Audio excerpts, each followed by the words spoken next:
नमस्कार, total health में आप सभी का स्वागत है। मैं हूं संजीव उपाध्याय। नमस्कार, मैं हूं किरण भारद्वाज। अक्सर बहुत सी अवस्थाओं के बारे में हम तब जानते हैं जब हम में से ही कोई उसकी गिरफ्त में होता है या हमें उसकी समस्या खुद होने लगती है। अक्सर देखा यह गया है कि हम बहुत सी चीज़ों के बारे में अनभिज्ञ रहते हैं। हम सोचते हैं कि शायद ये अवस्था किसी और के साथ होती होगी। ऑटिज्म एक ऐसी ही अवस्था या डिसऑर्डर है जिसके बारे में जागरूकता और जानकारी सचमुच बेहद कम है। लेकिन आज वर्ल्ड ऑटिज्म डे है और यह समझने की बहुत ज़रूरत है कि दरअसल ऑटिज्म होता क्या है और ऑटिस्टिक लोग, उनकी दुनिया कैसी होती है। क्योंकि अगर विश्व भर की बात करें तो आंकड़े ये बताते हैं कि तकरीबन पिछले 5 से 6 वर्षों में विश्व भर में जितने ऑटिस्टिक लोग हैं उनमें तकरीबन 30% की वृद्धि हुई है। साथ ही जिस परिवार में एक ऑटिस्टिक बच्चा होता है उसमें ये कहा गया है कि तकरीबन 2 से 3% परिवारों में एक से अधिक बच्चे को ऑटिज्म की अवस्था होती है। इसलिए उनकी चुनौतियां अलग हैं। उनके नज़रिए को समझने की ज़रूरत है और ये जानने की ज़रूरत है कि उनको अपने जीवन काल में किस तरह से बेहतर तरीके से जीवन जीने के लिए प्रेरित किया जा सकता है, कैसे सहयोग दिया जा सकता है और कौन सी वो बातें होंगी जिनका परिवार को, समाज को और हम सभी को ध्यान रखना होगा। दूसरी तरफ बहुत से लोग ये भी समझते हैं कि अगर किसी बच्चे में ऑटिज्म है तो उम्र बढ़ने के साथ साथ वो अपने आप ठीक हो जाएगा, या बहुत से लोग निराश होने लगते हैं। लेकिन दुनिया में अगर हम नज़र डालें तो हम ये पाएंगे कि बहुत से विद्वान, बहुत से संगीतकार, बहुत से कलाकार, बहुत से टीवी एंकर्स ये ऑटिज्म से ग्रस्त रहे, लेकिन उन्होंने एक सामान्य और बेहद अच्छा जीवन जिया। दरअसल अगर हम अपनी जागरूकता का स्तर बढ़ाएं तो हम न सिर्फ स्वयं को, अपने परिवार को, बल्कि अपने समाज को बहुत बेहतर बना सकते हैं। ऑटिज्म जो अवस्था है, जो डिसऑर्डर है, उसके बारे में आज ज़रूरत है बात करने की, क्योंकि हमारी जागरूकता और जानकारी सचमुच बेहद कम है। साथ ही अगर ऑटिज्म की अवस्था की बात की जाए तो इसके साथ उस व्यक्ति में कुछ और समस्याएं भी होती हैं, जिनमें लगभग 30% में मिर्गी देखी जाती है, 40 से 60% में किसी न किसी तरह की नींद से संबंधित समस्याएं देखी जाती हैं और तकरीबन 5 से 10% में कोई और समस्या होती है जिसके साथ भी उनको डील करना पड़ता है। तो कैसे बेहतर किया जा सकता है उनका जीवन और किन बातों का ध्यान रखने की ज़रूरत है, ये समझेंगे विशेषज्ञों से। ये रिपोर्ट देखते हैं और समझते हैं कि दरअसल क्या अवस्था होती है ऑटिज्म और क्यों जरूरी है इसकी जल्द पहचान करना और सही समय से इलाज शुरू करना।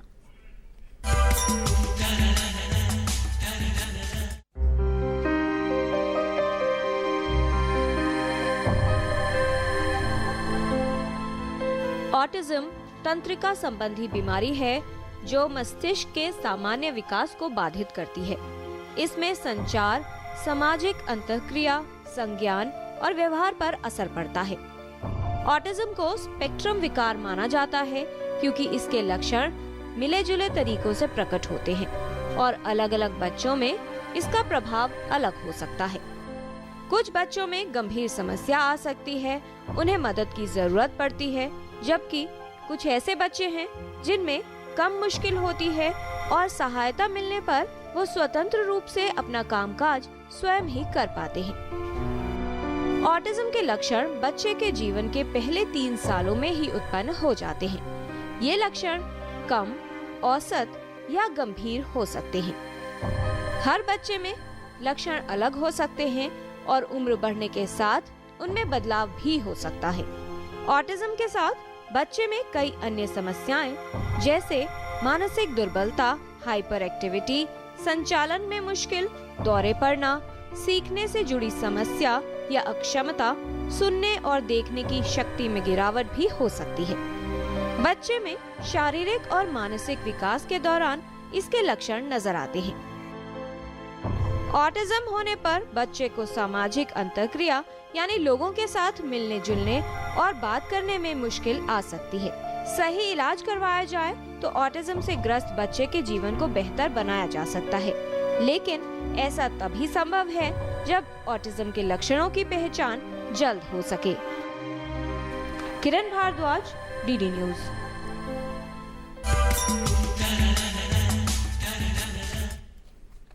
ऑटिज्म दरअसल एक पूरा का पूरा स्पेक्ट्रम है और उसमें कई तरह का ऑटिज्म देखा जाता है। दरअसल हम किसी भी अगर ऑटिस्टिक व्यक्ति को देखते हैं तो हम सोचते हैं कि शायद ऑटिज्म सिर्फ यही होता है, लेकिन दरअसल हम सिर्फ एक तरह का ऑटिज्म देखते हैं। आज बहुत विस्तार से समझेंगे विशेषज्ञों के साथ कि दरअसल ऑटिज्म क्या अवस्था है, और अगर किसी को भी लग रहा है कि उसके बच्चे में इस प्रकार की कोई समस्या हो सकती है तो फिर उसके बाद करना क्या है और जीवन भर किन बातों का ख्याल रखना है, जानते हैं विशेषज्ञों से। इस विषय पर विस्तार से बात करने के लिए हमारे साथ स्टूडियो में मौजूद है विशेषज्ञों का खास पैनल। तो आइए उनका परिचय आपसे करा दें। हमारे साथ हैं doctor Devendra Mishra, professor department of paediatrics from Loknayak hospital. नमस्कार। Dr. Shefali Gulati, Chief Pediatric Neurology Division and Professor Department of Pediatrics from All India Institute of Medical Sciences. नमस्कार। Dr. Kamer Singh Rana, Senior Pediatric Neurologist, and Dr. Ajay Khera, Deputy Commissioner and Head Child Health Program, Ministry of Health and Family Welfare, Government of India. जाहिर तौर पर autism एक ऐसी अवस्था है जिसके अंदर कई स्टेजेस होती हैं, माइल्ड, मॉडरेट और सिवियर, जिसमें विशेषज्ञ ये कहते हैं कि अगर सिवियर नहीं है, यानी अगर बहुत कम लक्षण आ रहे हैं, तो उसकी पहचान करना थोड़ा मुश्किल है। लेकिन पहचान के लिए ज़रूरी है कि जानकारी हो लक्षणों की। इसलिए जानकारी लेने के लिए अगर आप भी हमारे विशेषज्ञों से बात करना चाहते हैं, आपकी कोई समस्या है ऑटिज्म से संबंधित जो आप हमारे विशेषज्ञों से जिसका समाधान चाहते हैं, तो इस 1 घंटे के दौरान आप हमारे टोल फ्री नंबर पर कॉल कर सकते हैं। हमारा नंबर है 1800111234। आपसे अनुरोध करेंगे कि जिस समय आप हमारे विशेषज्ञों से बात कर रहे हों, अपने टीवी की आवाज़ कम रखें, संक्षिप्त सवाल पूछें और फ़ोन मोबाइल से न करें। आप अपने प्रश्न ईमेल के माध्यम से भी हम तक पहुंचा सकते हैं। हमारा ईमेल एड्रेस है totalhealthddnews@gmail.com। तो आइए चर्चा की शुरुआत करते हैं। सबसे पहले डॉक्टर शेफाली गुलाटी से ही हम ये समझने की कोशिश करें। डॉक्टर शेफाली, इस कार्यक्रम के बारे में रिसर्च करते हुए एक बात सामने आई, बार बार ये चीज़ लिखी हुई है सब जगह, अगर हम देखते हैं कि ऑटिज्म जो है वो दरअसल लोग समझते हैं कि शायद होता नहीं है या बहुत ही कम होता होगा, लेकिन दरअसल कॉमन है, होता है। तो ये समस्या कितनी बड़ी है?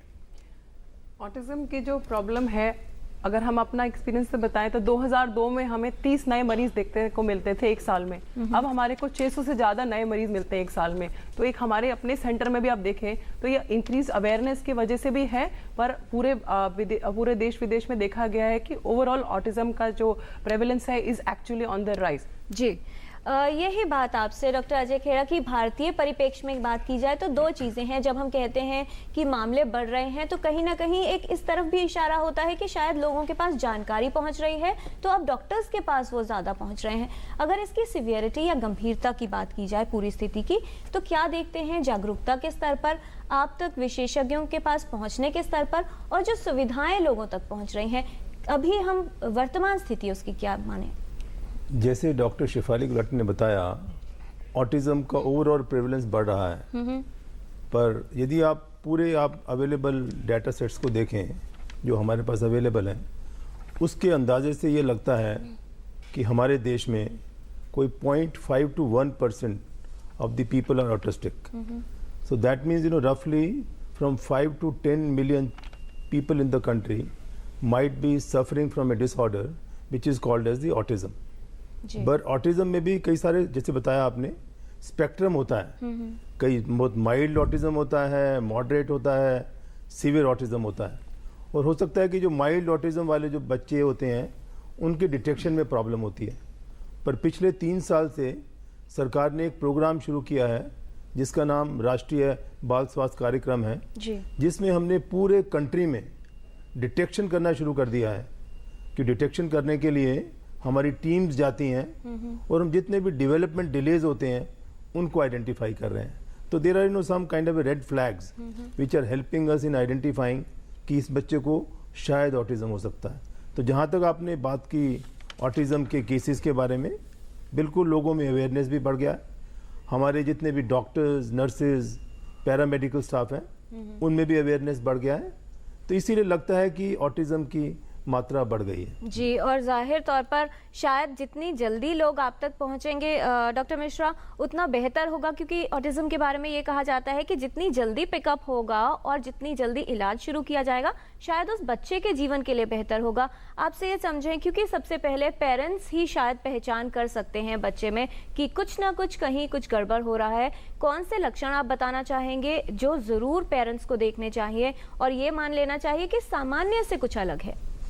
जी हाँ, जितनी ये देखा गया है कि जितनी जल्दी, वैसे तो ऑटिज़म एक ऐसी अवस्था है जो कि पूरी ज़िंदगी रहती है और कुछ कुछ उसकी मैनिफेस्टेशंस चेंज होते रहते हैं, परंतु अगर जल्दी पकड़ी जाए और इलाज किया जाए तो बेहतर होने के ज़्यादा चांसेस हैं। और जो हम सोचें कि अगर इनमें क्या क्या ऐसी कमियां हैं जो माता पिता को ध्यान रखना चाहिए, तो उसमें सबसे जो महत्वपूर्ण है वो ये है कि बच्चे का बोलने की जो उम्र है जिसमें उसको बोलना शुरू करना चाहिए वह कम हो, जब बच्चा नहीं बोलना शुरू कर रहा, बाकी अपनी उम्र के बच्चों के अनुसार। दूसरा, आई कांटेक्ट एक बहुत महत्वपूर्ण साइन है कि बच्चा बातचीत करते समय अगर बोल भी रहा है तो भी, या कुछ काम आपसे चाहता है करवाना, उस समय आपसे नजरें नहीं मिला रहा।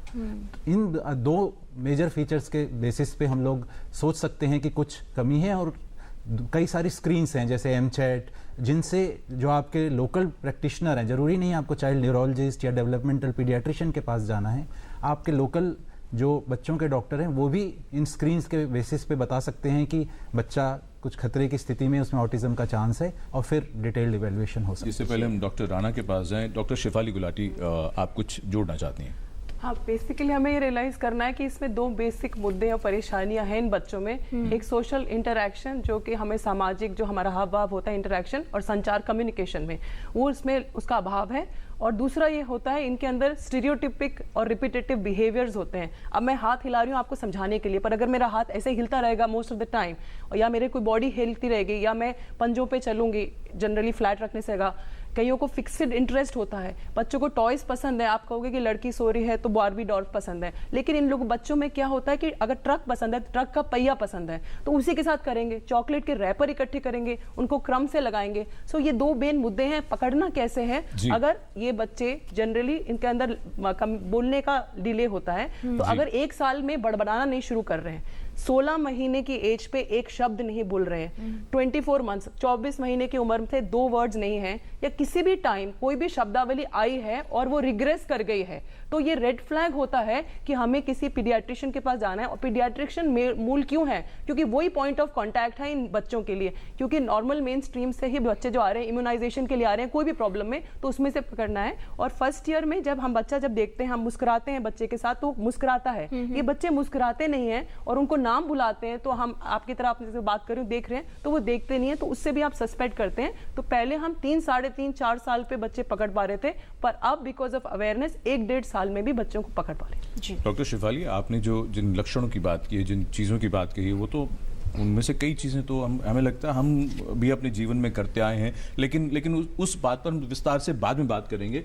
पहले जरा हम डॉक्टर ब्रिगेडियर राणा से हम ये समझने की कोशिश करें। अभी तक बात हो रही है कि ऑटिज्म समस्या कितनी बड़ी है और कैसे डिटेक्ट करें, लेकिन सबसे बड़ी चीज़ ये, दरअसल ऑटिज्म अगर कोई जो ऑटिस्टिक है उसके नज़रिए से देखें, अभी तो हम दुनिया को इस तरफ से देख रहे हैं, उसकी नज़र से क्या हम दुनिया को कभी देख पाते हैं?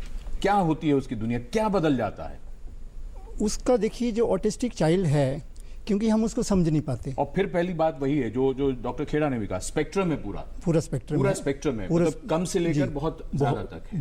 जी। तो देखिए, इन्होंने ये बहुत अच्छी बात बताई, बिकॉज ये समझना बड़ा ज़रूरी है कि जो ऑटिस्टिक चाइल्ड है वो आपका माइल्ड में आता है, मॉडरेट में आता है, या सीवियर में आता है। जैसे उसको हाई फंक्शनिंग एंड या लो फंक्शनिंग एंड बोलते हैं। अभी जो बच्चे हाई फंक्शनिंग एंड की तरफ हैं, जैसे वो स्कूल भी जा सकते हैं, बिकॉज उनकी जो कॉग्निशन है वो अच्छी होती है। ओनली थिंग इज वो कम्युनिकेट नहीं कर पाते। कुछ एक बच्चे जो हैं उनकी इमेजिनेशन इतनी अच्छी होती है कि आप उसको समझ नहीं पाते, उनकी इमेजिनेशन आप उसको नहीं समझ पाते। जैसे मैं आपको 1-2 बच्चों के बारे में मैं बताऊं, अभी जो 2-3 कुछ महीने पहले मैंने देखे हैं। एक बच्चा है अर्जुन, वो 9th क्लास में पढ़ता है। उसका हमेशा मैथमेटिक्स में A ग्रेड आता है, साइंस में A ग्रेड आता है, परंतु उसको प्रॉब्लम ये है कि हिंदी और थोड़ी सी इंग्लिश में। तो ये जो टीचर्स हैं उनके साथ मिल के उनको समझा के कि भी इसका जो है, क्योंकि ये कम्युनिकेट नहीं कर पाता, तो इसका जो आपको ये जो इसको कंपनसेट करना है वो उसका राइटिंग में देखिए। ये कम्युनिकेट नहीं कर पाता, ये थोड़ा सा वेग हो रहा है अभी। कम्युनिकेट नहीं कर पाता मतलब क्या? डॉक्टर शेफाली गुलाटी, इसको थोड़ा स्पष्ट करिए। आपने कम्युनिकेशन और इंटरेक्शन, दो बातें आपने इस्तेमाल की थी। ये कम्युनिकेट नहीं कर पाता है, इंटरेक्ट नहीं करता, बहुत से लोग नहीं करते, तो क्या सभी ऑटिस्टिक हो जाएंगे? नहीं, एक आपने एक इम्पोर्टेंट बात कही थी पिछली बार कि अब अभी रिसेंटली कि अभी ये बोला कि मोस्टली लोगों में ये चीजें देखी जाती है ना जी। अब ऑटिज्म तब आपने कहा था ना चॉकलेट के रैपर इकट्ठे करना, ट्रक का पहिया, हमने बचपन में ये सब चीजें की हैं। आपने ट्रक से लगा हुआ होगा, ट्रक के पहिए से नहीं हुआ होगा। द पॉइंट इज कि ये मुझे कोई बात नहीं, पर लगा था फॉर सम टाइम, पर अगर वो परसिस्टेंट रहे, और अब जिसको चॉकलेट सबको पसंद है, लेकिन चॉकलेट के रैपर को रखना और परसिस्टेंटली रखना, तो वो एक्चुअली नॉर्मल सी क्या है, एक बेल शेप कर्व्ड होता है। ये तो नहीं है ना कि आपने इस टाइम तक किया तो वो नॉर्मल है, इस टाइम तक किया तो एब नॉर्मल है। पूरा एक कर्व है जिसमें उसमें +-2 स्टैंडर्ड डिवीजन देखी जाती है। तो उस हिसाब से देखना है कि अगर मोस्ट ऑफ द टाइम, अधिकतर समय ये परेशानी हो रही है, तो वो पॉइंट ऑफ कंसर्न है। अच्छा, जो सोशल इंटरेक्शन और कम्युनिकेशन हम बात कर रहे हैं, ये बच्चे अपने आप में रहना चाहते हैं, अकेला खेलना चाहते हैं, बाकी ओ के साथ नहीं खेलना चाहते। अगर माँ बाप उनको बुलाते हैं तो they pretend to be deaf, मतलब वो सुनते ही नहीं, अनसुनी कर देते हैं। उनकी सुनवाई नॉर्मल होती है पर वो इंटरेस्ट नहीं लेते।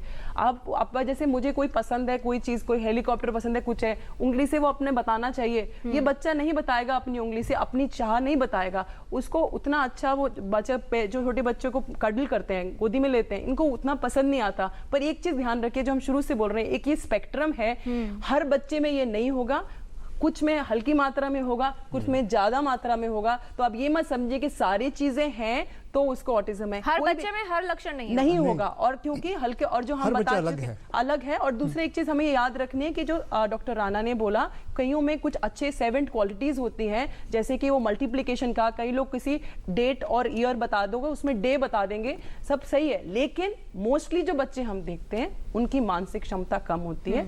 मोज़ार्ट, Einstein, Charles Newton, Marie Curie, इन सबको ऑटिज्म कहा गया है। लेकिन सारे बच्चे वो नहीं बनेंगे, लेकिन उनकी जितनी क्षमता है उन तक हमें ले जाना है। तो अर्ली आइडेंटिफिकेशन करके आगे तक हमें उनको मेन स्ट्रीम में ले जाके productive citizen of society up to their maximum potential. जी, अब आपकी बात से आपने जो कहा कि आपने तमाम ऐसे लोग, मोज़ार्ट का, आइंस्टाइन, न्यूटन, सबका नाम लिया कि सभी ऑटिस्टिक वो नहीं बनेंगे, तो सभी नॉर्मल भी वो नहीं बनेंगे। ये भी बात है। वो तो डॉक्टर साहब, वो तो हाई फंक्शनिंग का, वही जो मैं कहना चाहता था कि अगर बच्चे को आपने एक डायग्नोसिस दे दिया ऑटिज्म या ऑटिस्टिक स्पेक्ट्रम डिसऑर्डर जी, तो बहुत सारे पेरेंट्स जो हैं वो वहाँ ब्लॉक लगा देते हैं कि भाई इसको तो ऑटिज्म हो गया, अब इसको हमने कुछ नहीं करवाना। इस बात को जरा विस्तार से भी समझेंगे, उससे पहले हमारे एक दर्शक हैं सूर्यकांत जी पटना से, उनसे जान लेते हैं वो क्या पूछना चाहते हैं। सूर्यकांत जी, सवाल पूछें। सूर्यकांत जी, अगर आप हमें सुन रहे हैं तो सवाल पूछिए। नमस्कार सर। नमस्कार सर, हम ये जानना चाह रहे हैं जी सर, हम सुन रहे हैं। नमस्कार सर। हाँ, आपको नमस्कार। बिल्कुल बिल्कुल जी सूर्यकांत जी, हम सुन रहे हैं आपको। सर, हम जानना चाह रहे हैं, मेरे घर में 1 साल का बच्चा है। बताइए सर, ऑटिज्म रोग का मतलब पूरा विस्तार से बताइए सर, और उसमें क्या क्या लक्षण होता है सर, और अगर लेट हो जाए तो उसको क्या उपाय करना चाहिए सर? तो ये आप कार्यक्रम देखते रहिए, ऑटिज्म के लक्षणों पर बात हो ही रही है। हम बहुत विस्तार से समझने की कोशिश कर रहे हैं। बार बार विशेषज्ञ यही कह रहे हैं कि एक स्पेक्ट्रम है ये, तो उसमें लक्षण कहाँ कहाँ कैसे कैसे होंगे। जी जी डॉक्टर राणा, ये जो बात आप कह रहे थे कि स्पेक्ट्रम है, सब बच्चों में हर एक लक्षण नहीं होगा, वहां पर ये तो समझ में आया कि अगर बहुत सीवियर लक्षण है, जैसे डॉक्टर शेफाली ने कहा कि कम उम्र में अगर आवाज दी गई, नाम से बुलाया गया, नहीं देखा बच्चे में, लेकिन मान लीजिए उस समय पिक नहीं हो पाता, लक्षण बहुत ज्यादा सीवियर नहीं थे, अब बच्चा स्कूल गोइंग है, स्कूल में जा रहा है, वहां पर किन अवस्थाओं में या किन तरीकों से आपके पास पेरेंट्स आते हैं, टीचर्स की तरफ से आती है कंप्लेन कि बच्चा लिख नहीं पा रहा है, क्या कुछ हो सकता है जहां स्कूल में पिक हो जाए? देखिए, जो बच्चे शुरू में पिकअप नहीं हुए, जैसे डॉक्टर शेफाली ने कहा, जो हमारे डेवलप कंट्रीज़ हैं वहाँ पे तो सबका स्क्रीनिंग होता है 18 महीने से 24 महीने के बीच, जो हमारे में नहीं है। तो हमारा जो सेटअप है उसमें ज़्यादातर जो बच्चे हैं वो पिकअप होते हैं जब वो अर्ली स्कूल, प्ले स्कूल में जाना शुरू करते हैं, और उसमें ज़्यादातर पेरेंट्स या टीचर्स की ज़्यादा कंप्लेंट्स ये आती हैं कि जैसे ये जो बच्चा है ये दूसरे बच्चों के साथ मिक्सअप नहीं होता, अलग से रहता है, या उसको जैसे कि इसको पानी पीना है, खाना खाना है तो वो डिमांड नहीं करता है, अगर उसको प्यास भी लगी है तो वो इशारा नहीं कर पाता, ज़्यादा से ज़्यादा ये है कि वो वहाँ जाके खड़ा हो जाएगा और आपको समझना पड़ता है। उसके जो बाकी बिहेवियर्स जिनको हम बोलते हैं, जैसे खेलने का है, जैसे डॉक्टर शिफाली ने कहा, उनके बड़े रिस्ट्रिक्टिव बिहेवियर्स वो होती हैं, इंटरेस्ट होते हैं। जैसे कि एक बड़ी अच्छी एग्जांपल की, मान लो एक 3 साल का बच्चा है, लड़का है, अगर उसको आप कार दो तो उसको चलाता है, और उसका ज़्यादा से ज़्यादा अगर बहुत ही इनक्विजिटिव हो तो उसको खोलेगा, उसके पुर्जे देखेगा, ये करेगा। बट जो ये ऑटिस्टिक बच्चा होता है वो खासकर जो गोल चीज़ें होती हैं, जैसे उसका जो पहिया है उसके ही रहेगा, उसको या तो घुमाता रहेगा या उसको देखता रहेगा, और ये परसिस्टेंट रहता है। जैसे साहब ने कहा कि हम भी करते थे, क्योंकि जो नॉर्मलिटी की लिमिट है वो बहुत ज़्यादा है, परंतु वो परसिस्टेंट नहीं रहता। जो चीज़ आप 2 साल में कर रहे हैं 3 साल में फिर वो नहीं करेंगे, बट ये लगातार करते रहते हैं, लगातार करते रहते हैं। दूसरा, इनको जैसे कोई रुमाल है, अगर खास रुमाल, जैसे मान लो उनको राल रुमाल पसंद है, अगर आपके पास राल रुमाल होगा तो वो रुकेंगे नहीं, आपको 6 लोग पकड़ें 7 लोग पकड़ें वो आपसे झपट करके उसको ले लेंगे। ये होते हैं बड़े रिस्ट्रिक्टिव इंटरेस्ट। उसी तरह जो रेपिटेटिव बिहेवियर्स की बात कर दी, कोई कम्युनिकेट नहीं करेंगे, बट ये है कि पेरेंट्स कहते हैं, टीचर कहते हैं कि जब वो अकेले बैठे होते हैं कमरे में तब तो बातें करते रहते हैं, बट जब दैट मीन्स उनका जो सोशल कनेक्ट है वो नहीं है। सोशल कनेक्ट मीन जब आप उनसे कुछ चीज़ पूछेंगे या उनको, जैसे आप बच्चे आपका नाम क्या है, आपका ये है, वो नहीं बता पाएंगे, परंतु वो जो बच्चा है हो सकता है जब अकेले में है तो कोई नाम गुनगुना रहा है, बट उस टाइम उसका कोई मीनिंग नहीं है, बिकॉज उसका तो सोशल कनेक्ट हुआ नहीं ना। सिमिलरली वो बच्चा किसी भी उसकी जो अंदर सोशल डिमांड जिसको हम कहते हैं वो कन्वे नहीं कर पाता किसी को भी। जी, तो कहीं ना कहीं अपने तक ही लिमिट रहेगा। हाँ। ये भी एक और बात है। डॉक्टर मिश्रा, ये जो बात आ रही है कि बच्चे में अगर लक्षण आया तो कहीं ना कहीं पेरेंट्स को इसको पिक भी करना है और विशेषज्ञ के पास भी जाना है। लक्षणों को लेकर जब पीडियाट्रिशियन के पास पेरेंट्स पहुंचे तो डायग्नोसिस कैसे बनेगा? क्या सिर्फ लक्षणों के आधार पर या कोई जांच, या किस तरीके से तय करेंगे कि वाकई जो समस्या हो रही है वो ऑटिज्म की है? जी, मैं इस विषय में पहले एक पिछली बात जो हुई उस पर भी कुछ बोलना चाहूँगा कि पिछले 5 सालों में हम देख रहे हैं कि काफ़ी बच्चे स्कूलों से रेफ़र होकर आ रहे हैं। पहले ऐसा नहीं था, पहले माता पिता देखते थे और बच्चे को लेके आते थे, और जो बढ़ता हुआ इंसिडेंस है मुझे लगता है, जैसे खेड़ा साहब ने भी बोला कि ज़्यादा आइडेंटिफिकेशन के कारण भी काफ़ी इंक्रीज हमें मिल रहा है। और इसमें जो टीचर्स हैं, जो बच्चे शुरू में घर के एनवायरनमेंट में मिस हो गए और स्कूल पहुँच गए, तो जो प्री स्कूल के टीचर्स हैं वो एक हमारा मेजर स्तंभ हैं डायग्नोसिस में, क्योंकि उनके पास ज़्यादा बच्चे एक साथ होते हैं, उसमें वो देख सकते हैं कौन सा बच्चा बाकी बच्चों के अनुसार बिहेव नहीं कर रहा, उनसे अलग दिखता है, और वो फिर पेरेंट्स को बताते हैं। तो कई पेरेंट्स, माता पिता ऐसे बच्चों को लेके आ रहे हैं कि हमें टीचर ने कहा है कि कुछ परेशानी है। जी। दूसरी चीज़ ये है कि डायग्नोसिस के लिए अगर पीडियाट्रिशियन के पास या बाल रोग विशेषज्ञ के पास आप जाएंगे तो कुछ स्क्रीनिंग टेस्ट होते हैं जो कि हिंदी मतलब भारतीय भाषाओं में भी उपलब्ध हैं। उनको कोई भी पीडियाट्रिशियन इस्तेमाल करके आपको बता सकता है कि रिस्क ज़्यादा है, आप डेवलपमेंटल पीडियाट्रिशियन के पास या चाइल्ड न्यूरोलॉजिस्ट के पास जाएं।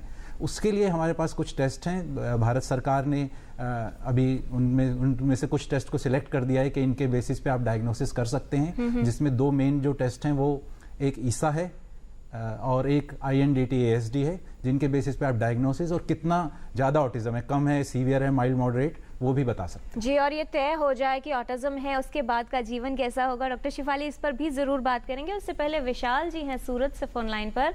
विशाल साहब, स्वागत आपका, क्या जानना चाहते हैं? मेरी 5.6 ईयर ओल्ड डॉटर को जी माइल्ड ऑटिज्म डिटेक्ट हुआ है। तो मैं जानना चाहता था, माइल्ड ऑटिज्म मतलब एस्पर्गर डिसऑर्डर, तो मैं जानना चाहता था कि उसके साथ आगे कैसा बिहेवियर किया जाए और उसको कैसे ग्रो अप किया जाए ताकि उसको आगे कोई दिक्कत ना आए। जी, हमारा कार्यक्रम देखते रहिए विशाल साहब, तो हम विस्तार से बात करने वाले हैं कि ऑटिज्म अगर डिटेक्ट होता है क्या कुछ करना है। खास तौर पर डॉक्टर शिफाली, माइल्ड ऑटिज्म है तो आप इनको कुछ सजेस्ट करना चाहेंगी? इससे पहले मुझे 2 क्लैरिफिकेशन देने हैं। एक तो स्कूल के अंदर जो बेसिक मुद्दा आता है बच्चों का, वो स्थिर बैठते नहीं, हाइपर एक्टिव होते हैं, वो एक जगह बैठते नहीं है जब इनको मेन स्ट्रीम में जाते हैं, एक वो प्रॉब्लम है, और वो पढ़ाई में ध्यान नहीं देते हैं in addition to social. Second है डायग्नोसिस के लिए जो है उसके लिए जो हम लोग ने बनाए हैं, जो टूल्स बनाए हुए हैं, अभी वो मोबाइल ऐप फॉर्म में भी अवेलेबल हैं, और जो सस्पेक्ट पीडियाट्रिशियन करके पीडियाट्रिशियन खुद ही डायग्नोज कर सकता है, क्योंकि पीडियाट्रिक न्यूरोलॉजिस्ट और डेवलपमेंटल पीडियाट्रिशियन उतने नहीं हैं। तो प्राइमरी हेल्थ केयर फिजिशियन जो भी कहीं दूर दार भी बैठे हैं, तो वो जो उसके डायग्नोस्टिक जो टूल्स हैं उसके लिए वो मोबाइल ऐप में अवेलेबल हैं, गूगल प्ले स्टोर और एप्पल में। तो उसका वो दे कैन डाउनलोड, और उसमें सवाल जवाब है, क्या अपने पेशेंट पे पूछना है और क्या पेरेंट्स से पूछना है, क्या ऑब्जर्व करना है, और किसको इंपॉर्टेंस देनी है, अपने आप यस नो में जवाब देते रहेंगे तो मोबाइल ऐप के एंड में पता चल जाएगा ऑटिज्म है कि नहीं। उसमें पूरे हमारे हिंदुस्तान के कल्चर के हिसाब से जो एग्जाम्पल्स हमें पूछने हैं वो वर्बेटिम लिखे हुए हैं, तो it is very easily available. तो वो एम्स मॉडिफाइड वर्जन है इंक्लिन टूल वाले अभी जो बताए हैं, जो अभी डॉक्टर देवेंद्र मिश्रा ने बताया है, वो गवर्नमेंट ऑफ इंडिया ने लास्ट ईयर नोटिफाई किया है फॉर सर्टिफिकेशन वाले। वो तो सर्टिफिकेशन के लिए है जब वो लेवल 2 है, पर जब डायग्नोसिस के लिए हमें करना है तो we can go ahead with the latest DSM-5 वाले, जिसका mobile applications already are there and we do not want what he's saying is perfect that it should go to pediatric neurologist and development pediatrician, पर वो है नहीं। तो इसलिए हम चाहते हैं we are trying to empower all the pediatricians in the country and तभी उनको अपने आप डायग्नोस कर सके। और ये सारे टूल्स और पेरेंट्स और फिजिशियंस को एम्पावर करने के लिए हमने बुकलेट्स निकाली हुई हैं जो कि www.pedneuroaims.org में अवेलेबल है, जिसके अंदर आप लॉग इन भी कर सकते हैं एज अ पेरेंट और प्रोफेशनल और अपनी क्वेरीज दे सकते हैं। तो जो हमारे पैनल ऑफ एक्सपर्ट्स हैं, जो पूरे ग्लोबल एक्सपर्ट्स हैं, वो आपका जवाब देंगे। जी, और विशाल जी का सवाल था doctor Shifali, mild autism is not Asperger syndrome. तो आपको सिर्फ आजकल जो करंट है शब्दावली उसमें क्लियर रहना चाहिए, ऑटिज्म स्पेक्ट्रम डिसऑर्डर है कि नहीं, वो एस्पर्जर PDD NOS में हम नहीं जाएंगे।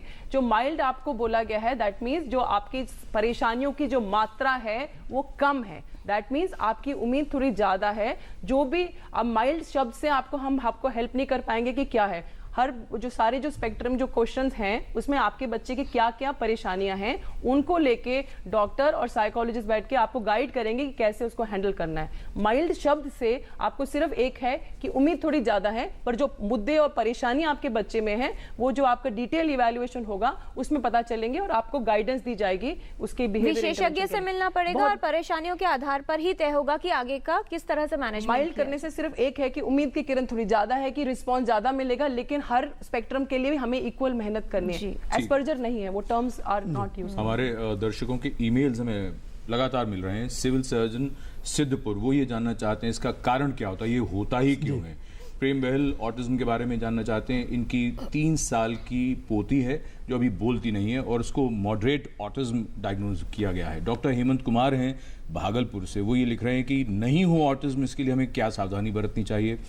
सुरेश सिंह हैं जो कि अपने बेटे के बारे में लिख रहे हैं, वो 3 वर्ष का है, उसके बारे में उन्होंने समस्या लिखी है। विवेक मालवीय हैं कि एक 3 महीने का बच्चा है, वो बहुत हाइपर एक्टिव है। 3 महीने का बच्चा हाइपर एक्टिव बता रहे हैं वो, और जब भी वो इस तरह की चीज़ें टीवी या मोबाइल फ़ोन देखता है तो बहुत एक्टिव हो जाता है। नैना कोहली, ये डॉक्टर अजय खेड़ा, ये सवाल आपको, वो ये जानना चाहती हैं कि गवर्नमेंट ने क्या क्या स्पेशल एड प्रोवाइड की है और क्या इनको एक स्पेशल स्कूल भी चाहिए होता है। इसी तरह का एक और सवाल मनोज कुमार ने पूछा है। 8 साल का इनका बेटा है, ऑटिज्म है उसे, स्कूल की बात, सरकार की तरफ से क्या इस तरह की व्यवस्था की गई है जिनको ऑटिज्म है उनके लिए खास तरह के कुछ अलग स्कूल वगैरह कुछ?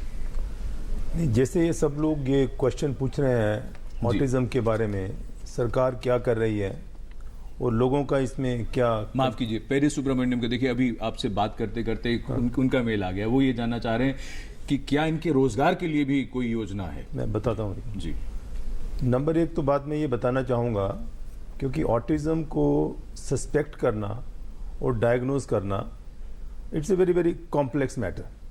वो चर्चा में भी यही बात हाँ, बड़ा कॉम्प्लेक्स है। तो उसको हमने सिंप्लीफाई करने के लिए, क्योंकि we do not have neurologist all over the country, तो इस प्रोसेस को हमने सिंप्लीफाई करने के लिए कि लोग कैसे जाने कि हमारे बच्चे को क्या ऑटिज्म हो सकता है कि नहीं हो सकता, तो एक बहुत एक सिंपल तरीका है जिसको हम बोलते हैं कि बच्चे के जो डेवलपमेंट माइलस्टोन्स होते हैं उनको आप फॉलो कीजिए। जैसे अक्सर हम माँ बाप को बोलते हैं कि आप अब बच्चे का अपना वेट रिकॉर्ड कराइए रेगुलरली। वो तो फिजिकल ग्रोथ को मेजर करता है कि आपका बच्चा उम्र के हिसाब से बढ़ रहा है कि नहीं बढ़ रहा। पर अभी गवर्नमेंट ऑफ इंडिया ने एक स्पेशल एक कार्ड बनाया है जिसको हम बोलते हैं mother and child protection card, जिसके अंदर सब डेवलपमेंट माइलस्टोन लिखे हैं। जैसे कि 3 महीने के बच्चे को एक सोशल स्माइल आनी चाहिए, 3 महीने के बच्चे को गर्दन लग जानी चाहिए, 6 महीने की उम्र में छोटे बच्चा बैठ जाना चाहिए, साल का बच्चा जो है वो खड़ा हो जाना चाहिए। इस तरह के कुछ डेवलपमेंट माइलस्टोन्स हैं। या जैसे भी डॉक्टर शेफाली बोल रही थी, 1 या साल का बच्चा, 12 से 14 महीने का बच्चा 1 शब्द बोलता है। यदि बच्चा 2 साल का है तो 2 शब्द बोलता है। तो ये कुछ तरह के ना टिपिकल माइलस्टोन्स हैं। तो उस कार्ड में सब माइलस्टोन्स लिखे हैं। यदि माँ बाप उस कार्ड को भी ध्यान से देखें और बच्चे के माइलस्टोन्स को फॉलो करें तो उनको मालूम पड़ेगा कि हमारा बच्चे के माइलस्टोन्स में कुछ प्रॉब्लम है, जिसको हम बोलते हैं डेवलपमेंट डिले। तो once development delay is identified, then one has to take the expert opinion. तो कहने का मतलब सस्पिशन पेरेंट्स भी कर सकते हैं और वो कार्ड आपके लिए बहुत ही मतलब एक अहमियत चीज़ है। नंबर 1 बात। दूसरी जो इम्पोर्टेंट बात है, जैसे भी काफ़ी चर्चा हो रही है, क्योंकि अक्सर हमने देखा है कि बच्चों को आप 3 साल तक मैक्सिमम पकड़ सकते हैं, पर 3 साल तक नहीं पकड़ेगी बीमारी तो स्कूल के एनवायरनमेंट में। इसीलिए स्कूल के टीचर्स को एजुकेट होना, अवेयरनेस होना, डिटेक्ट करना और कंपैरेटिव रहता है। मतलब एक सिंपल फार्मूला होता है कि आप देखिए कि ये बच्चा मेरा इसी उम्र का बच्चा ये काम नहीं कर रहा है, तो then there is a kind of red flag. तो इस तरह स्कूल के टीचर्स भी आइडेंटिफाई कर सकते हैं। और फिर उसके लिए हमने सरकार ने कुछ सेंटर्स बना रखे हैं जहां पर इनकी कंफर्मेशन हो सकती है। तो अभी उसके बारे में जिक्र करेंगे हम, क्या कंफर्मेशन वगैरह होती है और सरकार और क्या क्या कर रही है। बिल्कुल विस्तार से बात करेंगे। और आज हम टोटल हेल्थ में बात कर रहे हैं ऑटिज्म के बारे में विशेषज्ञों के साथ। हमारी ये चर्चा जारी रहेगी एक छोटे से ब्रेक के बाद। ब्रेक के बाद टोटल हेल्थ में आपका स्वागत है। ऑटिज्म के बारे में आज हम बात कर रहे हैं। चर्चा को आगे बढ़ाएं उससे पहले फैजाबाद से संदीप हैं टेलीफोन लाइन पर। संदीप जी, आपका स्वागत, पूछें सवाल। संदीप जी। मेरे घर में सर, मैं संदीप तिवारी फैजाबाद से बोल रहा हूँ। सर, मुझे जानकारी चाहिए, मेरे घर में एक बच्चा है सर, लगभग 1 साल। थोड़ा स्पष्ट बोलेंगे संदीप जी, जरा सवाल दोहरा दीजिए आप जी। सर, मेरे घर में एक बच्चा है, देवांश उसका नाम है। उसकी उम्र है 1 साल 6 महीने। मैं उसको, जैसे हम लोग उसको बुलाते हैं उसके नाम से, तो वो अलग डायरेक्शन में देखता रहता है। तो वो हमसे प्रॉपर आई कांटेक्ट वगैरह भी नहीं करता है और फिर थोड़ा सुस्त रहता है। तो मुझे ये जानना था कि ये जो रोग है, क्या ये हम अभी स्टार्टिंग फेज में है, तो क्या हम इसको पूरी तरीके से खत्म कर सकते हैं या किस हद तक इसका निदान पा सकते हैं? ठीक है, आपने उम्र बताई 1 साल 3 महीने, 1.25 साल। हाँ, 1.25 साल। ठीक है, डॉक्टर शेफाली गुलाटी, क्या कहना चाहेंगे आप? ये आई कांटेक्ट नहीं है और सुनता नहीं है। इन्होंने बोला कुछ बोलते हैं तो सुनता नहीं है। तो आपको एक पीडियाट्रिक बच्चों के डॉक्टर को दिखाना है और इन बच्चों में हमें पहले सुनवाई का टेस्ट जरूर कराना होता है और फिर देखना होता है कि सुनवाई का सुन ठीक रहा है और देख ठीक रहा है। उसके बाद हम ऑटिज्म के लिए करते हैं और उसका डायग्नोसिस करते हैं। जी डॉक्टर अजय खेड़ा, एक जो बात आ रही थी फैसिलिटीज़ की कि क्या सुविधाएं उपलब्ध हैं, आपसे समझ लें कि ये टैग हो जाता है कि बच्चे को ऑटिज्म है, उसके लिए उसके परिवार के लिए किस तरह की सुविधाएं उन्हें मिल सकती हैं? जहाँ तक सुविधाओं की बात है, एक तो सरकार ने हमारे राष्ट्रीय बाल स्वास्थ्य कार्यक्रम में हर जिले में एक डिस्ट्रिक्ट अर्ली इंटरवेंशन सेंटर खोले हैं। उन DIC जिसको बोलते हैं, वहाँ पर एक तो डायग्नोसिस आपकी कंफर्म हो जाती है और दूसरा वहाँ पर कुछ मैनेजमेंट भी होती है, क्योंकि इसका नाम है अर्ली इंटरवेंशन सेंटर। और यदि ऑटिज्म को आपको मैनेज करना है तो उसमें इंटरवेंशन बहुत ज़रूरी होती है और कई तरह की इंटरवेंशन है। इसको हम सिंपल अपनी मेडिकल साइंस में बोलते हैं सेंसरी इंटीग्रेशन थेरेपी। कहने का मतलब स्टिमुलेशन करना है और stimulation by colour, by music, तो डिफरेंट तरह की अप्रोचेज होती हैं। तो उस सेंटर में वो तरह के सेंसरी इंटीग्रेशन के कई सारे इक्विपमेंट्स अवेलेबल हैं जहां पेरेंट जा सकते हैं। नंबर 1 बात तो ये है। और दूसरा, भी रिसेंटली गवर्नमेंट ऑफ इंडिया ने with the help of ministry of social justice empowerment ये ऑटिज्म को एक सर्टिफिकेशन देने का भी मतलब वो कंफर्म किया है, क्योंकि पहले ऑटिज्म किसी डिसेबिलिटी सर्टिफिकेट नहीं मिलते थे, पर अभी क्योंकि हमारा ऑटिज्म का एक सर्टिफिकेशन का प्रोसेस हो गया है, तो अब now people are entitled for that disability certificate. और फिर जो बेनिफिट्स होते हैं डिसेबिलिटी के, whether in education, whether in employment और whether in income tax rebate, so now they get entitled to all the benefits. So these are the 2 new things which I want to mention at this point of time. Right. एक बात जो doctor Mishra आपको जोड़ना चाह रहे हैं। जी हाँ, मैं बच्चों के माता पिता के लिए बताना चाहता था कि ministry of social justice and environment का एक वेबसाइट है नेशनल ट्रस्ट का, उसमें ऐसे बच्चों को क्या क्या सुविधाएं मिल सकती हैं सभी लिखी हुई हैं। उस वेबसाइट पे ये लोग देख सकते हैं और पता कर सकते हैं। ठीक। और ब्रिगेडियर राणा जी, हमारे बहुत से दर्शक इसके कारण जानना चाह जी, रहे थे, जी, क्योंकि कारण के, और फिर कई लोगों ने ये भी पूछा था कि फिर हम क्या इससे बचा सकते हैं अपने बच्चों को। जी देखिए, एक होता है ऑटिज्म जिसको हम आजकल ASD बोलते हैं, और एक होता है ASD की तरह और बीमारियां। तो ASD की तरह और बीमारियां जो हैं, जैसे रेट सिंड्रोम है, फ्रेजाइल एक्स है, इस तरह का, वो हम उनको डायग्नोज कर चुके होते हैं, तो उनको हम ऑटिज्म में इंक्लूड नहीं करते। तो अगर हम ऑटिज्म की बात करें तो ऑटिज्म का जो है वो कोई भी कारण अभी तक पता नहीं लगा है, परंतु जो बहुत सारी थ्योरीज दी गई हैं वो ये हैं कि कुछ एक जीन्स हैं जो थाउजेंड्स में हैं, और कुछ एक एनवायरमेंटल फैक्टर्स हैं। ये जब दोनों मिल जाते हैं किसी इंडिविजुअल्स में, तो उसको जो है वो ऑटिज्म हो सकता है। अभी जहाँ तक जीन्स की बात है, उसमें तो देखो ज़्यादातर हम कुछ कर नहीं पाते, परंतु जो हमारे एनवायरमेंटल फैक्टर्स हैं, ये बच्चा जब माँ के पेट में होता है 30 हफ्ते से पहले, तो अगर माँ जो है वो एक्सपोज हो जाए, ये थ्योरीज हैं देखो, पेस्टिसाइड्स या फिर पोल्यूशंस या फिर डायबिटीज़, या उसका वेट बढ़ जाए, या कुछ एक दवाइयाँ होती हैं जैसे डिप्रेशंस के लिए दवाइयाँ ली जाती हैं, ऐसे करके बहुत सारे हैं, या प्री टर्म डिलीवरी हो जाए, या बच्चे का वजन छोटा रहे। तो ये अगर कुछ एक फैक्टर चीज़ें हैं जिनमें ये देखा गया है कि इन बच्चों को जो है वो ऑटिज्म ज़्यादा होता है। परंतु एक बात जो बहुत सारी कम किताबों में लिखी गई है कि स्ट्रेस, जो अगर मदर को स्ट्रेस हो ड्यूरिंग प्रेगनेंसी, तो ये भी एक ऑटिज्म का कारण हो सकता है, क्योंकि जिस मदर को स्ट्रेस होगा वो दवाइयाँ लेगी, जिस मदर को स्ट्रेस होगा उसको डायबिटीज हो सकता है, जिस मदर को स्ट्रेस होगा उसका वेट बढ़ सकता है। और ये सारे जो फैक्टर्स हैं ये कॉजेशंस में अभी तक इंक्लूडेड हैं, क्योंकि जब तक हमको पता नहीं लगता। कारणों की जहाँ तक बात हो रही, तो कारण तो बहुत स्पष्ट नहीं, जैसा आपने बताया। जय मवानी है, उन्होंने ये पूछा था कि क्या डायबिटीज जिसको है क्या उनके बच्चों में भी हो सकता है, तो कॉजेशंस क्लियर मतलब डॉक्टर शेफाली गुलाटी, बात तो फिर यही है कि किसी भी चीज मतलब कोई स्पष्ट है ही नहीं। अभी तक ये एनिग्मा और एक पजल है जिसकी पहेली सॉल्व नहीं हुई है, लेकिन कुछ अनुवांशिक फैक्टर्स हैं, लेकिन वो पिन पॉइंट नहीं है, इसमें 1 + 2 = 3 नहीं है क्लियर। और कुछ एनवायरमेंटल फैक्टर्स हैं जिसके अंदर पहले हैवी मेटल्स का बहुत बोल रहे थे, और वैक्सीन का बहुत इंपॉर्टेंट याद रखना है, वैक्सीनेशन से कोई रिलेशन नहीं है, तो बच्चों को नॉर्मल इम्यूनाइजेशन कराएं, that is one thing very clear. आपने बात कही, तो क्या अगर एक बच्चे को है, क्या दूसरे बच्चे में संभावना बढ़ जाती है? अगर एक बच्चे को ऑटिज्म है फैमिली में, उसके अगर वो लड़की है तो अगली प्रेगनेंसी में रिस्क 7% होता है, 7%। अगर एक लड़के को ऑटिज्म है तो नेक्स्ट प्रेगनेंसी में रिस्क 4% होता है, 4%। लेकिन अगर 2 बच्चों को है एक फैमिली में तो रिस्क बढ़ जाता है 25 से 35%। आपको एक और ट्विस्ट देती हूँ कि फैमिलीज 10 से 15% फैमिलीज ऐसी होती हैं, ऑटिज्म वाली फैमिलीज बच्चों की,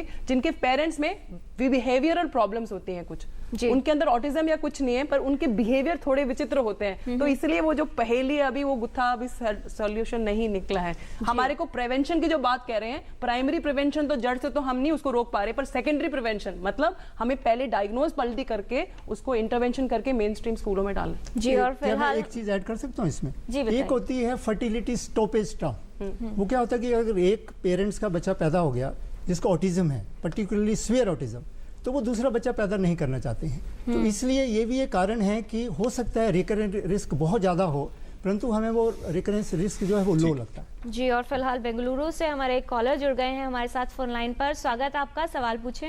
हाँ, आप सभी का नमस्कार। जी नमस्कार, क्या जानना चाहते हैं? मेरा बेटा 4 साल का है, उसे माइल्ड ऑटिज्म डिटेक्ट हुआ है। जब से 1 साल से डिटेक्ट हुआ है, तो हम थेरेपी करवा रहे हैं। तो उसे ऑटिज्म के साथ हाइपर भी है, और सोने में प्रॉब्लम, बात भी अभी ठीक से नहीं कर पा रहे हैं। तो मैं ये जानना चाहता हूँ कि ये कब तक थेरेपी करवाना पड़ेगा और कब तक ये ठीक होगा।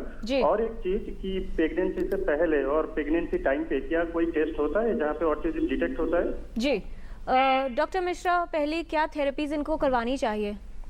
देखिए, ऑटिज्म के बच्चों में कई बार काफ़ी समय पे हाइपर एक्टिविटी के फीचर्स रहते हैं। उनमें कुछ कारण ये रहते हैं कि बच्चों को सफिशिएंट स्टिमुलेशन नहीं मिल पा रहा होता, इसलिए वो हाइपर एक्टिव लगते हैं। और अगर आप जो कॉग्निटिव बिहेवियर थेरेपी होती है या पेशेंट सेंटर्ड जो थेरेपी होती है, उसके कारण बच्चों की हाइपर एक्टिविटी कम हो जाती है। लेकिन इन बच्चों में हाइपर एक्टिविटी जो बीमारी है वो भी काफ़ी मिलती है, और ऐसा अगर आपके थेरेपिस्ट को लगता है या डॉक्टर को लगता है तो उसके लिए दवाइयाँ भी देनी पड़ सकती हैं। जी, कुछ ये जानना चाहते थे कितने समय में इम्प्रूवमेंट हो जाएगी? कितना समय लगेगा? देखिए, ऐसा है, जैसा हमने बोला कि ऑटिज्म काफ़ी वाइड स्पेक्ट्रम है, माइल्ड, मॉडरेट, सीवियर होता है, उसी प्रकार हर माइल्ड या हर मॉडरेट बच्चा भी अलग होता है। हर बच्चे की थेरेपी और उसका इम्प्रूवमेंट अपना अलग समय लेता है। जो थेरेपिस्ट या डॉक्टर आपको देख रहे हैं वही आपको बेहतर बता पाएंगे कि इसमें कितनी इम्प्रूवमेंट और कैसे कैसे। डॉक्टर शेफाली, ये जो बात है इसको आगे बढ़ाएं आप, हम ये चाहेंगे। और साथ ही ये भी बता दें, क्योंकि जब बात आती है मैनेजमेंट की, स्कूलिंग एक विषय हो गया, उसके बाद एडोलेसेंट एज जो होती है जो बहुत महत्वपूर्ण है, इन दो बातों पर आप जरूर क्लैरिफिकेशन दें। एक चीज़ है जो थेरेपीज है, आपको थेरेपीज जो होती हैं वो इंडिविजुअलाइज करी जाती हैं, जो बेसिक प्रॉब्लम्स बच्चे को हैं उसको एड्रेस किया जाता है। Applied behaviour analysis, sensory integration, structure teaching वगैरह को जोड़ के सब कुछ एक बच्चे का इंडिविजुअलाइज प्लान बनाया जाता है, जो पेरेंट्स को पूरे दिन अपने रूटीन में ढालना होता है। Autism is not a death sentence, आपको ये उसमें निराश नहीं होना है, पर पेरेंट्स का बेसिक रोल है, पूरी लाइफ ऑटिज्म रहती है, पर हर एज पे मुद्दे बदलते जाते हैं। शुरू में हमें मुद्दा है कि उसको मेन स्ट्रीम स्कूल में डालना है, वो अपना स्कूलिंग प्लेन मेन कर सके। जो मेन स्कूलिंग नहीं कर पाते अपनी मानसिक क्षमता से, हम कोशिश करते हैं ओपन स्कूल से करे, नहीं हो तो वोकेशनल करे, लेकिन अपना सोसाइटी का प्रोडक्टिव पार्ट बने। एडोलेसेंट में बहुत इश्यूज आते हैं दो चीज़ों के, एक सेक्सुअलिटी के और लड़कियों में मेंस्ट्रुएशन के। अगर जो है सीवियर ऑटिज्म है और उनको वो मेंस्ट्रुएशन हाइजीन वगैरह नहीं समझ आती है, तो फिर कुछ इंजेक्शंस वगैरह डॉक्टर्स प्रिस्क्राइब करते हैं जिससे वो मेंस्ट्रुएशन को रोका जाता है, पर और कोई सर्जिकल ऑप्शंस नहीं।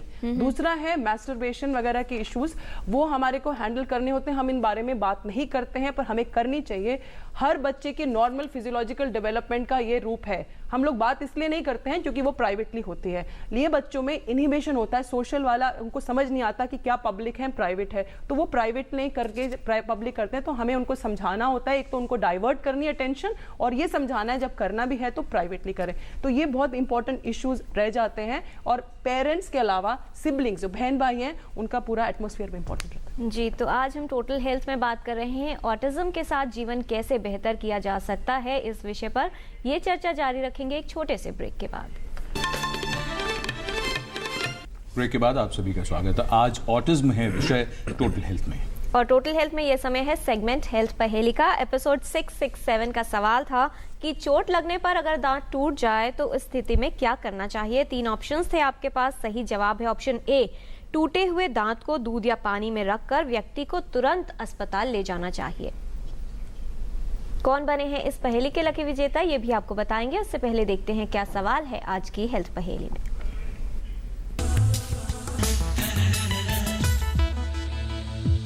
आपको बताना है कि इनमें से कौन सा ऑटिज्म रोग का लक्षण नहीं होता। ऑप्शन ए, 12 महीने के शिशु का अपना नाम सुनकर उस ओर तुरंत ध्यान केंद्रित करना। ऑप्शन बी, 16 महीने के शिशु का एक भी शब्द न बोल पाना। या फिर ऑप्शन सी, बच्चे का दूसरे बच्चों के साथ न खेलना या उनके साथ घुलने मिलने से कतराना। आप अपने जवाब हमें 2 हफ्तों तक भेज सकते हैं। हमारा पता है total health, DD news, room number 505, tower B, Doordarshan Bhavan, Mandi house, Copernicus Marg, new Delhi 110001, या ईमेल कर सकते हैं totalhealth@gmail.com पर।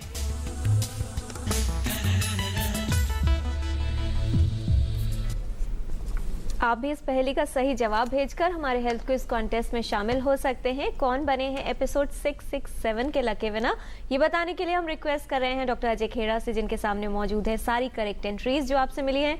Doctor Ajay, in correct entries में से कौन बने हैं आज के एक लकी विनर? आप उनका नाम हमारे व्यूअर्स। आज का नाम है सुबोध कुमार, दिल्ली से हैं वो। सुबोध जी को बहुत बधाई। और अब हम शुरू करते हैं रैपिड फायर, यानी छोटे छोटे सवाल और छोटे छोटे जवाब। पहला सवाल डॉक्टर मिश्रा आपको, ऑटिज्म एक आनुवंशिक यानी हेरिडिटरी रोग है, क्या ये सही है? नहीं, ऐसा सही नहीं है।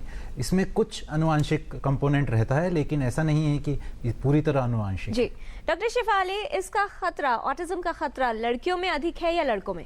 ये लड़कों में 4.5 टाइम्स गुना देखा जाता है लड़कियों से। ब्रिगेडियर राणा, क्या ऑटिज्म और ऑटिज्म स्पेक्ट्रम डिसऑर्डर ASD एक ही स्थिति है? जी, ये जितनी टर्म्स हैं, autism, pervasive developmental disorder, rates जो पहले हुआ करता था, एस्पर जिसको कहते हैं, सारे अभी इनको इकट्ठा करके अभी जो न्यू टर्मिनोलॉजी है वो ASD।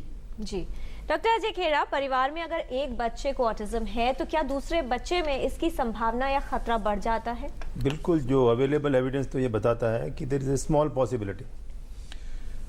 डॉक्टर मिश्रा, इस रोग के लक्षण या इस डिसऑर्डर को कहें, इसको डिसऑर्डर कहें, इस डिसऑर्डर के लक्षण जन्म के समय से ही उत्पन्न हो जाते हैं? जी, जन्म के समय से रहते हैं, परंतु इनको पिक करना थोड़ा मुश्किल होता है। 2-3 महीने की उम्र से थोड़ा थोड़ा हमें आइडिया होने लगता है और उस समय से पिक करना आसान होता है। डॉक्टर शिफाली, ऑटिज्म से ग्रस्त बच्चों की बुद्धि कमजोर होती है? जरूरी नहीं है, पर हमारे 75 to 80% के जो बच्चे जो हमारे पास आते हैं उनकी बुद्धि कमजोर होती है, कुछ की ज्यादा अच्छी भी होती है और स्पेशल सेवेंट क्वालिटीज भी हो सकती है। डॉक्टर राणा, क्या ऐसे बच्चों का शारीरिक विकास भी प्रभावित होता है? शारीरिक विकास एज सच ऑटिज्म से प्रभावित नहीं होता है, परंतु अगर मान लो उनको उनके साथ कोई और बीमारियां, कोमोबिडिटी जिनको बोलते हैं, जैसे मान लो इनको एक रिफ्लक्स होता है, क्रॉनिक कॉन्स्टिपेशंस होती हैं, या एप्रेक्सियस मीन्स खाने को कैसे चबाना, कैसे अंदर ले जाना, अगर ये सारी चीज़ें हैं तो ये जो है वो शरीर को प्रभावित कर सकते हैं।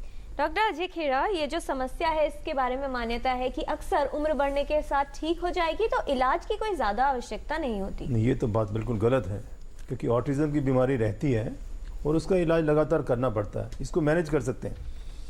डॉक्टर मिश्रा, अगर बच्चा 12 महीने तक कुछ भी कोई अक्षर नहीं बोल रहा है तो क्या ये ऑटिज्म का लक्षण माना जाएगा? जी हाँ, जरूर माना जाएगा, और इसमें जरूरी है कि हम पहले सुनने की जांच करा लें ताकि सुनने की प्रॉब्लम हम रूल आउट करके फिर ऑटिज्म के लिए देखें। डॉक्टर शिफाली, इनमें से कौन सा ऑटिज्म का लक्षण हो सकता है? बच्चे का नजर ना मिलाना, इशारों पर ध्यान केंद्रित ना कर पाना, या फिर अपना नाम सुनकर उस तरफ ना देखना? सारे। ब्रिगेडियर राणा, बच्चे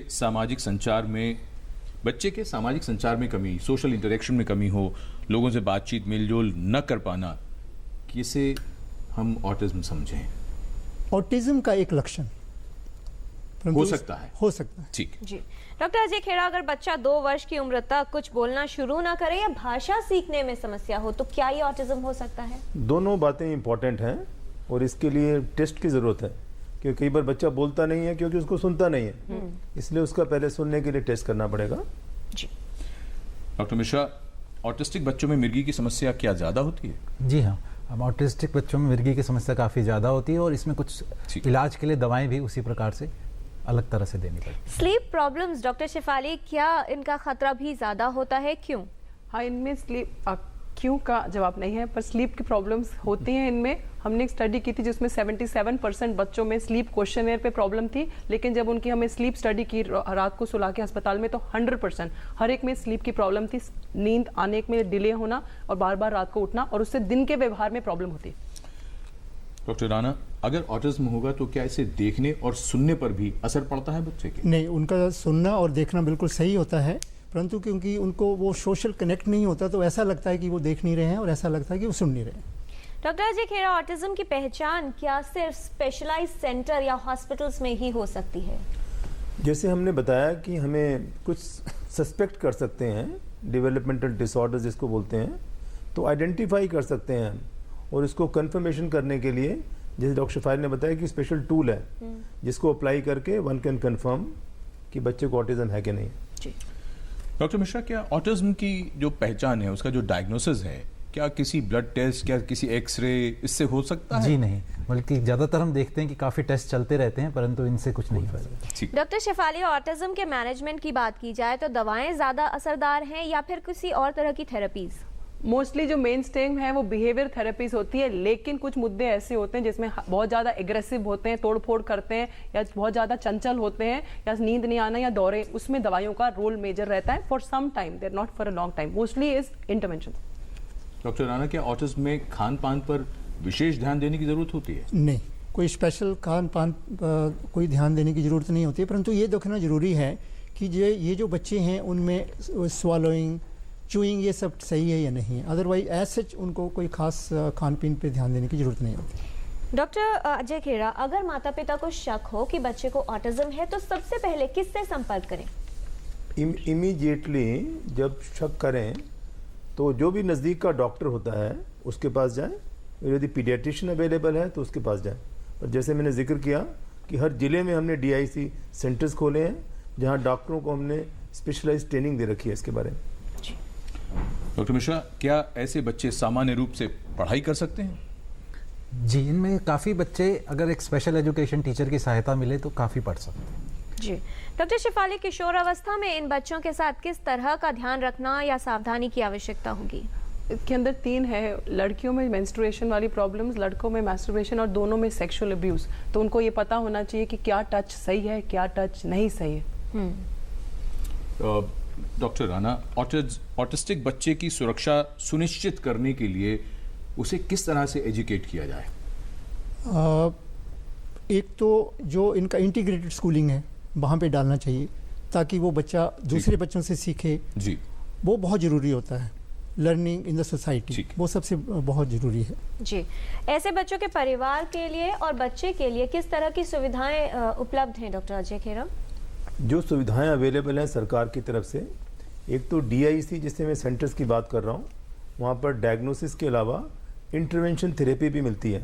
एक तो ये बात है, और दूसरा मैंने जो बात किया आपसे डिसेबिलिटी सर्टिफिकेशन के बारे में, फिर जो अकॉर्डिंगली जो बेनिफिट्स होते हैं वो आप अवेल कर सकते हैं। ठीक है, ये आखिरी राउंड है, हम चाहेंगे जल्दी से आप अपने संदेश भी इसमें शामिल करके और इस राउंड को हम पूरा करें। डॉक्टर मिश्रा, ऑटिज्म की जल्द पहचान किस तरह हो सकती है? जल्द पहचान के लिए बोलना और सोशल इंटरेक्शन, सामाजिक संचार पे ध्यान देना होगा। डॉक्टर शिफाली, आपका संदेश, और साथ ही ये भी जानना चाहेंगे कि जल्द पहचान क्यों जरूरी है, उससे क्या लाभ होगा?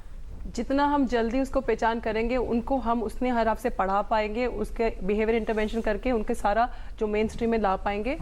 मैसेज एक ये इम्पॉर्टेंट है, एक तो पेरेंट्स के लिए कि निराश नहीं होंगे, ये बच्चे डिफरेंट हैं, और जनरल बाकी लोगों के लिए बहुत इंपॉर्टेंट है कि हमें इनको हीन भावना से नहीं देखना है। सबसे बड़ी परेशानी पेरेंट्स की रहती है, जब पब्लिक प्लेस में जाते हैं तो इतने नीचे नज़र से देखते हैं, गिरी हुई नज़र से देखते हैं। हमें समझना चाहिए कि 5 उंगलियां बराबर नहीं है, they are just part of the same spectrum, different है जैसे 5 उंगलियां डिफरेंट। जी डॉक्टर राणा, ऑटिज्म ग्रस्त बच्चे के माता पिता और भाई बहनों का सहयोग कितना ज़्यादा ज़रूरी है? बहुत ज़्यादा ज़रूरी है। अगर एक ही इंसान के ऊपर आप छोड़ दिया जाए, जैसे माँ के ऊपर छोड़ दिया जाए, तो वो माँ बीमार पड़ सकती है, क्योंकि इन बच्चों में नींद नहीं आती, तो वो 24 घंटे जागी रहेगी। तो ये बहुत ज़रूरी है। उसके साथ साथ स्कूल में टीचर्स का और बाकी स्टाफ का भी बहुत सहयोग बहुत ज़रूरी है, क्योंकि ये जो बच्चे हैं ये बुलिंग का शिकार हम कहते हैं वो होते हैं, जो ये बता नहीं पाते। तो उससे क्या होता है कि जब कोई बच्चा इनको बुलिंग कर रहा है, चिड़चिड़ाना जिसको कहते हैं, तो या तो बच्चा वो डिप्रेशन में चला जाता है या अग्रेसिव हो जाता है। जी डॉक्टर अजय खेरा, आखिरी सवाल आपसे कि ऑटिज्म के साथ जो बच्चे हैं उनके बेहतर जीवन को कैसे सुनिश्चित करें और संदेश क्या देना चाहेंगे आप? संदेश में ये देना चाहूँगा कि जो बच्चे के 3 साल जो होते हैं पहले, बहुत ही इंपॉर्टेंट होते हैं। तो इसीलिए माँ बाप जितने भी बच्चे के डेवलपमेंट स्टोन्स होते हैं, माइलस्टोन्स होते हैं, उनको प्रॉपरली और क्लोजली मॉनिटर करें, वो सबसे इम्पॉर्टेंट है। और बच्चे को समय दें पहचानने के लिए कि बच्चे में क्या प्रॉब्लम है। अक्सर माँ बाप इतने बिजी रहते हैं, अपने काम में व्यस्त रहते हैं, तो बच्चों को अपना समय दें। जी धन्यवाद इस तमाम जानकारी के लिए यहाँ बैठे सभी विशेषज्ञों का। तो ऑटिज्म एक बीमारी नहीं है बल्कि एक अवस्था है, और ये कहा जाता है कि ऑटिज्म से ग्रस्त जो व्यक्ति होता है वो दूसरों से अलग होता है। तो उनमें बदलाव ना करें, बल्कि हम सबको बदलना होगा। उस एक व्यक्ति के लिए या उस एक बच्चे के लिए जिसे ऑटिज्म है, अपना नजरिया बदले और ये कोशिश करें कि उनको भी समाज के लिए बेहतर तरह से वो जी पाएं और अपना योगदान दे पाएं। लक्षण अगर आए, सबसे बड़ी चीज़ यही है कि लक्षणों को हम अनदेखा करते रहते हैं, और बहुत से लोग बड़ी बड़ी बीमारियों से ग्रस्त होते रहते हैं। लेकिन ऑटिज्म जो डिसऑर्डर है, अगर उसका लक्षण किसी भी बच्चे में अगर दिखाई दे तो तुरंत जाएं, क्योंकि जल्द पहचान होगी तो अच्छे से मैनेज होगा। मुजफ्फर वारसी का बड़ा खूबसूरत शेर है, वो ये कहते हैं ये छुपाना नहीं चाहिए इन चीज़ों को। हमदर्दी अहबाब से डरता हूँ मुजफ्फर, मैं जख्म तो रखता हूँ, नुमाइश नहीं करता। धन्यवाद कार्यक्रम देखने के लिए। अगले सप्ताह फिर हाजिर होंगे एक नए विषय के साथ। तब तक नमस्कार। नमस्कार।